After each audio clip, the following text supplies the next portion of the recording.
সব মেয়েরাই চায় যে নিজের স্বামী যেন ওর বাবার মতো হোক, মানে আদর যত্ন করা, কারণ বাবারা মেয়েদেরকে অনেকই ভালোবাসে। তাই তো তার ক্ষেত্রে আমি কিন্তু অপোজিট। তার কারণটা বলছি তোমাদেরকে। তো hello everyone, welcome to my mini blog.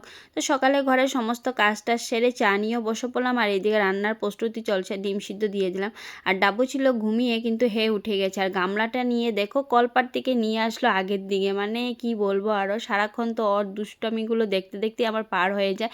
আর আমার ভালোও লাগে দেখতে, টাইম পাস হয়ে যায় ভাবি। তো এখানেও গামলাটা নিয়ে নিল আগে, আর চলে আসলো এদিকে আমার বাবাকে দেখে তো ডাব্বু কিন্তু অনেক খুশি। তো মানে কি করবে না করবে, দাদু পেলে আমার দুনো ছেলে কিন্তু আমার বাবার অনেক পাগল, আর বাবা কিন্তু ওদেরকে অনেকই আদর করে।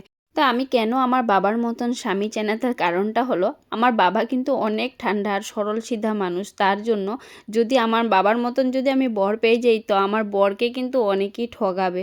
তার জন্য আমি চাই না, কারণ পুরুষ মানুষ এতটাও মাটির মতন হতে লাগে না, আবার এত উগ্রও হতে লাগে না, মিডিয়াম থাকতে লাগে। তো আজকাল দিনে আর মিডিয়াম হয়? আর বাবা কখনো মার সাথে টুকটাক ঝগড়া লাগলেও আবার একটু পরে ঠান্ডা হয়ে যায়, মানে ওরকম করে ঝগড়াও লাগে না। কিন্তু আমার মা অনেক রাগী আছে।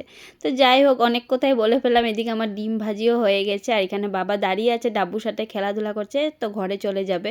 আবার আরেক ক্ষেত্রে কিন্তু আমার বর বহুতে লাগি। তো ও আবার ওর সাথে আমারও ঝগড়া, মানে এরকম ঝগড়া হয় না, এরকম তো এরকম ঝগড়া হবে যে মানে তুমুল ঝগড়া। তারপর আবার আমরাও দুইজনও ওরকমই ঠান্ডা হয়ে যায়, কারণ বুঝাবুঝিটা থাকতে লাগে মানে দুইজনের পক্ষেই।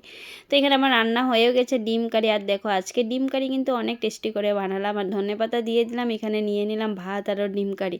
তো আমার ভিডিওগুলো কীরকম লাগছে, যদি ভালো লাগে লাইক কমেন্ট করবে, আর প্লিজ পেজটা আমার ফলো করবে। দেখা হচ্ছে নেক্সট একটা সুন্দর